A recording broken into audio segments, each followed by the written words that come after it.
नमस्कार दोस्तों, easy news में आप सभी का स्वागत है।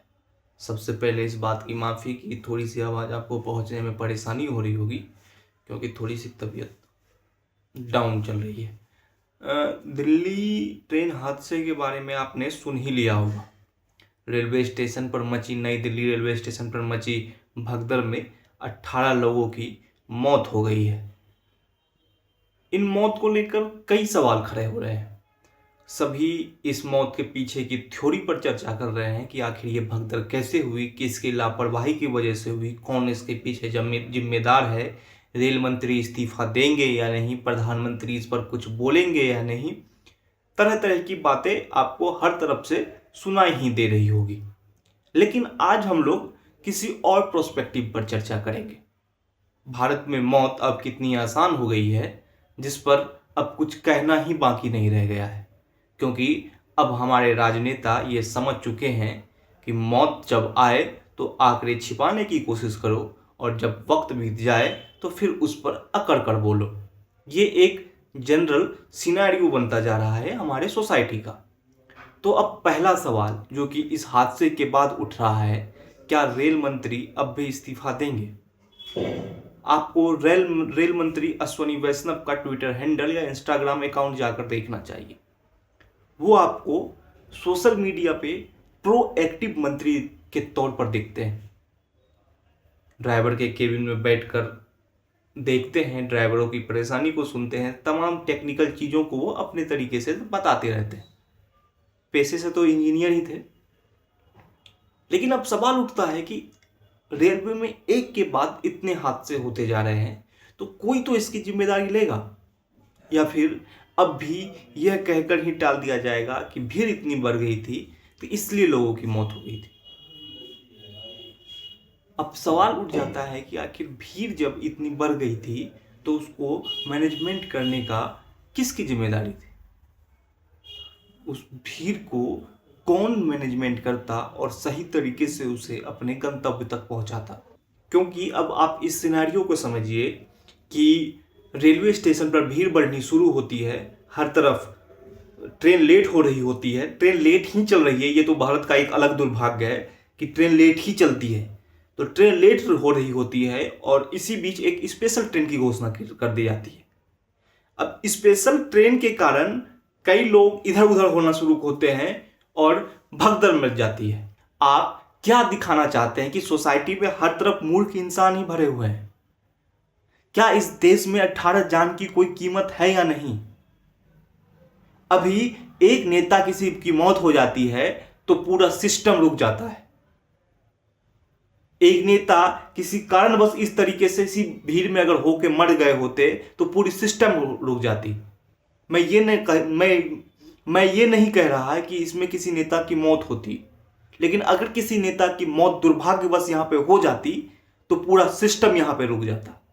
लेकिन उन 18 लोगों की जान की कीमत कुछ भी नहीं है, जो कि कुचल दिए गए, जिनकी मौत हो गई, जिनके घर वाले अभी तक परेशान हैं।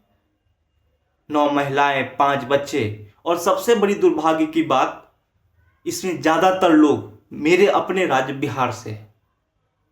एक बिहार का अपना अलग दुर्भाग्य है कि वहां से लोग पलायन करके दिल्ली में आकर बसे हुए हैं, क्योंकि वहां पर रोजगार की तो अब रोजगार है ही नहीं। रोजगार की वहां पे बात क्या करना।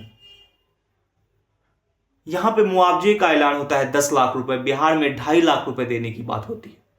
अब मेरा यह सवाल है, क्या 12 साढ़े 12 लाख रुपए लेकर किसी की जिंदगी वापस की जा सकती है?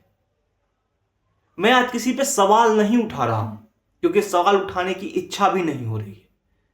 मैं बस एक चीज जानना चाह रहा हूं कि इस देश में अब उस जान की कीमत है या नहीं, जिसको हमारे राजनेता जनता जनार्दन बताते हैं, जिसको हमारे राजनेता चुनाव के वक्त अपने सिर माथे पर बिठा कर रखते हैं।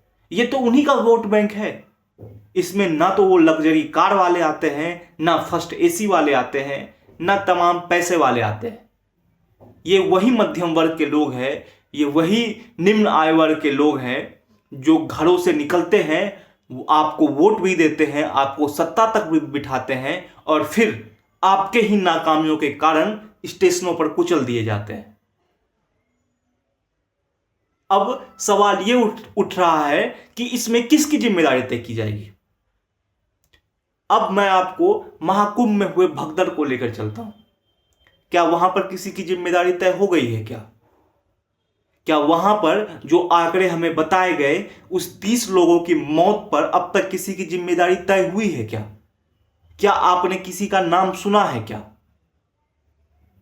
जब महाकुंभ में भगदड़ की जिम्मेदारी अब तक तय नहीं हो पाई तो आप किस उम्मीद के साथ बैठे हैं कि नई दिल्ली रेलवे स्टेशन पर हुई भगदड़ की जिम्मेदारी तय हो जाएगी? हमें अपने आप में सोचना तो पड़ेगा ही, क्योंकि एक सोसाइटी जब सोचना बंद कर देती है तो उस सोसाइटी का कोलैप्स निश्चित हो जाता है। आप एक बात याद रखिएगा, हमारे राजनेताओं को बहुत फर्क नहीं पड़ता है। राजनेता और अधिकारी वो जमात है जिसको लेकर कहा जाता है कि ये मूव ऑन करने में वक्त नहीं लगाते हैं।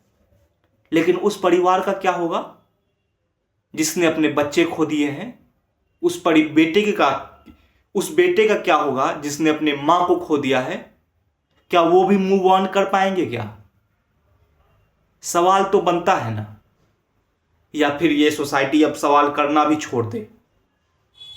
मैं सरकार पर सवाल ही नहीं उठा रहा, मैं बार बार ऐसा इसलिए कह रहा हूं क्योंकि आपको बालासोर रेल हादसा याद है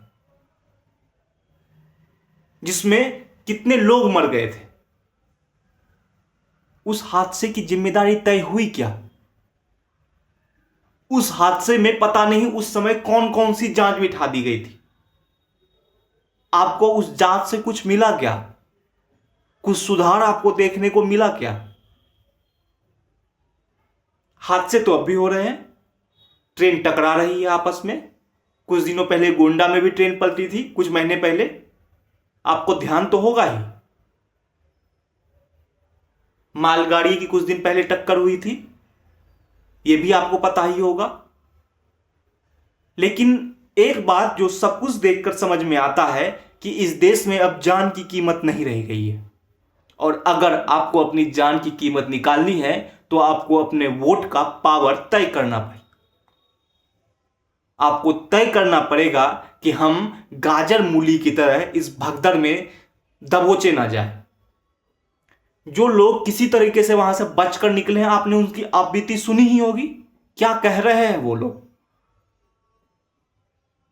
वो बता रहे हैं कि व्यवस्था नाम की वहां कोई चीज नहीं थी।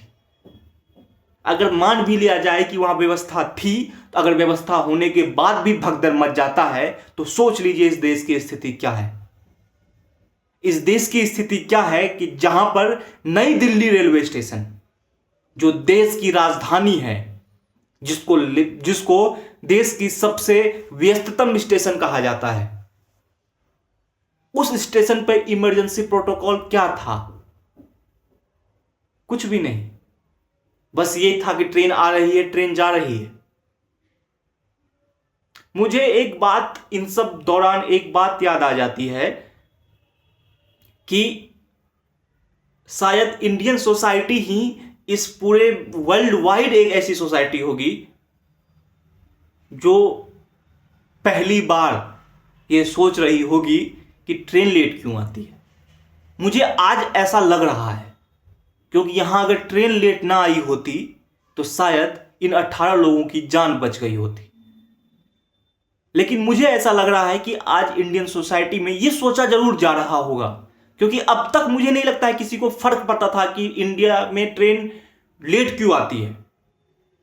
आप पैसे देते हैं, आप सरकार को टिकट के पैसे देते हैं। आज स्थिति यह बनी हुई है कि आपके पास टिकट भी है तो भीड़ इतनी ज्यादा है कि आप अपने बॉगी तक पहुंच नहीं पा रहे हैं।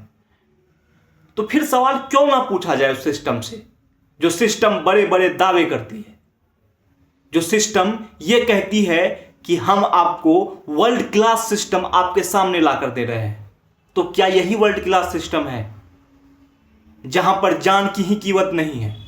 अगर ऐसा वर्ल्ड क्लास सिस्टम होता है तो फिर इस टाइप की वर्ल्ड क्लास सिस्टम तो भारत को नहीं ही चाहिए। वंदे भारत, तेजस, ना जाने क्या किन किन ट्रेनों के नाम पर हमें क्या क्या परोसा गया। लेकिन जब कोई हादसा होता है तो पता चलता है कि हमारी ट्रेनों में कवच सिस्टम ही नहीं लगा है। कहा जा रहा है कि ये वो ऐसे तैसे, आपको 50 चीजें गिना दी जाएगी, लेकिन ये नहीं बताया जाएगा कि कवच सिस्टम क्यों नहीं लगा। आज आपको 50 तरह की बातें गिनाई जाएगी अगले 1-2 दिनों में, लेकिन आपको यह नहीं बताया जाएगा कि यह भगदड़ क्यों हुआ। हाई लेवल कमेटी बना दी गई है, हर जगह बनती है, उस हाई लेवल कमेटी की रिपोर्ट आप तक नहीं पहुंचती है। उस हाई लेवल कमेटी अपने रिपोर्ट में क्या कहेगी, किसको जिम्मेदार ठहराएगी, किस पर कार्रवाई करने की बात कहेगी, इस पर कोई चर्चा इस देश में 2 दिनों के बाद नहीं होगी। 2 दिनों के बाद कोई एक और नया इवेंट आएगा, हम और आप उसी में व्यस्त हो जाएंगे। तो आपको और मुझे भी इस व्यस्ततम जीवन की मुबारकबाद। लेकिन एक बात ध्यान रखिएगा, अगर ये ट्रेन लेट ना होती तो 18 लोगों की जिंदगी बच जाती। धन्यवाद।